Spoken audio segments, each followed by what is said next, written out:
Hello, my name is Clay Staires with the Leadership Initiative. I want to welcome you to a training series that we are calling Winning in the Workplace. Are you by any chance a business owner out there and you're looking at your employees and you're just going, how come they don't get it? What is up? And it's just draining you because you are finding that you have to do all of the work all the time and you're wanting to be able to pass it off, but you can't. And so you're just stuck in that spot of wanting a successful company, but you're just, how am I going to do this? Or how about this? Maybe you're a manager. Maybe you're a manager and you have people around you, but you're going, how do I get these people to do what I'm telling them to do? I keep telling them, but they aren't doing it. What's up? And you're pulling your hair out. It's driving you crazy. Or how about this? Maybe you are an entry-level worker. Maybe you're a person that has just come into a job and you're maybe even a young worker just come into the workforce. And you're wondering, how do I get promoted? How do I get more money? Where's the path? How do I get noticed so that I can grow and move forward in my life and in my business? Well, guys, this training series is for you because we will answer and solve each of these problems. Okay, once again, we're going to be introducing to you guys what I call the production mindset pyramid. And it all begins down at the very base, the mindset that we have to have as we enter into the workforce. And that base is called the worker level. In this first series that we're doing here, these 8 sessions are all on the worker level. After this, we'll move to the next 8 series of sessions, which is all going to be about the trainer level or the team builder level. And then next after that is into the manager. How can we be better managers? How can we get people to do what we want them to do? And then finally, we move into this 4th level, which we call the effective leader. And this is in that area where we are able to lead multiple people all at the same time without feeling like we constantly get drugged down into the weeds of our business on a daily basis. So once again, this is the Winning in the Workplace training series. I think you're going to love it. I think you're going to learn a ton. Welcome. Let's get started. So the first thing that we have here is some ground rules. Each time when you come, I want you to know that this is going to be the expectation for you. Number 1, you're going to love this. Always come with your notebook and pen. Okay? As a school teacher for 15 years, it was always so exciting when children would walk into my classroom, the wonderful, beautiful children that they were, and they would have nothing with them. They would just walk in and they had absolutely nothing. And so it looked like I was getting ready to be their babysitter for the next hour and a half. So I want you guys to know one of the expectations for this class is that each time you come, please remember to bring your notebook and a pen or a pencil, something to write with. Number 2, you're going to love this one right here, okay? I am going to expect you to come to these classes just like you would come to work, dressed in what we call business casual, okay? That means that when you're coming, I want you to come in either a skirt, a dress, a shirt with a collar, okay? No denim, no shorts, no flip-flops. No dirty clothes, no tanks or things like that, but we're coming dressed business casual. I want you to go ahead and start getting used to that, okay? You would be amazed at how many employees actually show up or want to be employees show up for interviews totally dressed for something different. It's like they're getting ready to go to the lake or something like that. So I don't want you guys to ever do that. So number 1 tip on an interview is dress for the part, okay? Dress for success. Because again, that first impression, people will exclude you immediately if you walk in flip-flops, hat turned around backwards. Now again, you might be sitting there saying, oh, people would never do that. Oh, they do that all the time. You know, they'll even bring children with them on the interview. You know, not a good idea. That's again, number 2 point, don't take your children to the interview. All right, it's always important to know, Jessica, just for the future. Okay, so that's number 2. And then we come to number 3. Things that you always want to keep in mind is we need to be on time. Vital that we come and that we are on time each time. And you've probably heard before that what, 10, 15 minutes early is on time. 40 minutes early, Jessica, could be on time. But early is on time. On time is what we call in time, all right? And it's always frustrating as an employer when your employees are showing up just in time, all right? Because how many of you guys know you get to work and there's always that, 5, 6, 7, 10, 15 minutes of kind of getting oriented. I'm paying you for that, okay?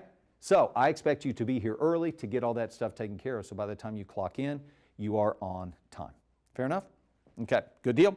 And let's see, next of all, what we want to do, number 4, again, there's only 4 things. Ready to learn. Please come each week, please come to each session with an attitude of, I'm here to learn. I'm here to grow. I'm here to gain something new. Now, for me as a teacher, how do I interpret, Carrie, somebody is ready to learn? Somebody is here and they are ready to learn. It's a whole lot more than Jessica saying, yeah, I'm here. I'm ready to learn. It's a whole lot more than that. What it means to me is when people actually have questions, when people are actually interacting. That's when I know learning and processing is going on. Again, being in the classroom for 15 years, there were most days where me as a teacher, I am talking, and my classroom is full of humans. However, I don't think any learning is going on. Does that make sense to you guys? Did you ever go into class? You sat in class maybe an entire day. Maybe, Gianna, okay? Probably not, but maybe an entire day. Class to class to class. You went to the class. You were physically there, but learning never took place. You guys know what I'm talking about there? It can happen, okay? So what I'm going to do is I'm going to ask you, if you can, to be careful not to fall into that trap. If possible. We don't want this to distill down to, oh, this is just like my science class, and Clay's just like my science teacher, okay? That's not the case. Okay? This isn't science and I'm not your science teacher. We're trying to help equip you with tools to be successful outside of class. Okay? Not just to be successful one day, cram the night before, come in, be successful in class by being able to regurgitate all that information and do good on a test. This is to help you be successful outside of the class. Fair enough? Okay, so these are the 4 things. Any problem with these? Anybody want to get up and walk out of the room yet? Anybody want to turn off the video, say, forget this, I'm not going to move any forward? Okay? All right, good deal. So these are going to be the ground rules. Everybody's all right with this? Fantastic. Good. I'm going to erase here. Go ahead and go.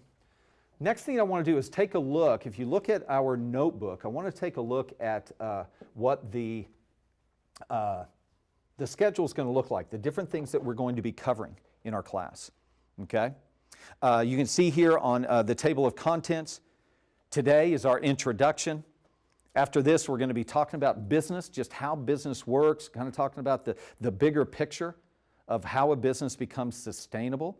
Now again, there are a ton of businesses out there, but that doesn't necessarily mean that these businesses are successful, that these businesses are sustainable. So what we need to do is we need to understand how to make a business sustainable, so you will know your part in how that thing happens. From there, we're going to be talking about how STAR employees think about work. Jessica, I've just had a ton of employees, I actually used to be one of these employees for a long period of time, that was in the job, they were working, but most of our employees are actually at work, but they're disengaged. Work is like a necessary evil for them. Does that make sense? I've got to work because I've got to have money because I've got to pay for this stuff. And so this kind of idea and this kind of is what we bring to work. As a matter of fact, 73% of the American workforce right now is disengaged in work. Disengaged. 23% of those 73 are actively disengaged. I don't even know what that means. Okay, I can only imagine, Gianna, I can only imagine actively disengaged means I'm actually driving to work, planning on being late, planning on not doing anything while I'm there, and just kind of blowing off. That's the only thing that they're actually planning on doing nothing, actively disengaged. 23% of our workforce, okay? And then obviously we get frustrated. How come I'm not getting a raise? How come I'm not getting promoted? I hate this job. Well, he's just not engaged. Fair enough? So we want to talk about how STAR employees actually think about work. From there, we'll be talking about the purpose of employee evaluations. Now, you guys, have you ever done this? Have you ever done this? Because primarily you've been in school so far. Have you ever been in a place where you took a test, you thought you did really good on the test, and then you get the test back, and you didn't do good on the test? Anybody been there before? Okay. Did any of you at any time ever have a thought, even for a fleeting moment, my teacher is stupid? It's the teacher's fault. You know? Well, for those of us on the camera, have you ever been in a spot where you have gone in for an employee evaluation and the evaluation didn't come back the way you wanted it to come back? It's interesting how we have the same response to that. We go, well, that's not fair. They just don't like me. Well, we find all kinds of excuses as to why, as opposed to thinking, well, evidently I didn't know what I thought I knew. Okay? So we're going to talk about the importance of employee evaluations and how not to get caught in the trap, Gianna, of when you get evaluated poorly, how not to just blame somebody else. Okay? And at the same time, Michaela, how not to get all panicky and freaked out when employee evaluations are coming up, which again, people do all the time. Just kind of big eyes, almost like we do when we're getting ready for a test. You know, we're walking in, we're pooping our pants and just terrified of what's going to happen on this test. So we're going to be talking about evaluations. Next of all, how do you identify a good job for you? I know that you're going to be moving forward from here. Those of you that are watching the video, you might be in a position right now, a job that you've had for a long time, and going, is this really a good job for me? And you've been there for 5 years trying to answer that question. Is this really a good job for me? How do you know if the job is right for you? We want to talk about some specific things to help you answer that question so you can have confidence on a daily basis when you go into your job, so you don't fall into that category of the 73% that is disengaged. Okay? Then we'll move from there into how to apply an interview like a rock star. Getting Gianna to your point, how do we apply an interview to make sure that we stand out in front of everybody else, it's all the other competition? How do you set yourself apart once you have the job? AKA, how do I not suck as an employee? All right, that's like a basic lesson. You got to learn how to not suck as an employee. Those of you watching, you got to not suck, okay? If you want to get promoted, if you want to get a raise, if you want people to look at you a certain way, Carrie, you can't suck, all right? So that's really all it is. You guys, I talk to college students across the country. I've got a whole presentation, how to not suck, all right? Because if you want to stand out in an interview, just don't suck. If you want to get a raise, if you want to get a promotion, just don't suck, because 73% of the American workforce is disengaged. They suck, okay? How do I not do that? It's not hard. It's not hard. But I will let you know, it does go against the current culture, okay? You will be different. How many of you guys love to be different? Yeah, I know. Depends. Okay, well, yeah. Most people don't like to be different. Most people like to be status quo. Most people like to be like everybody else because that's familiar. Okay, so we'll be talking a little bit about that. And then finally, we'll finish up with how do we make money? Ooh, that's a sweet topic. You guys, it took me 47 years to learn how to make money. I'm going to talk with you guys, tell you the lessons so that you don't have to wait 47 years to learn how to make money. All right? Right now, just so you know, right now what you're doing in your jobs, you are not making money. Okay?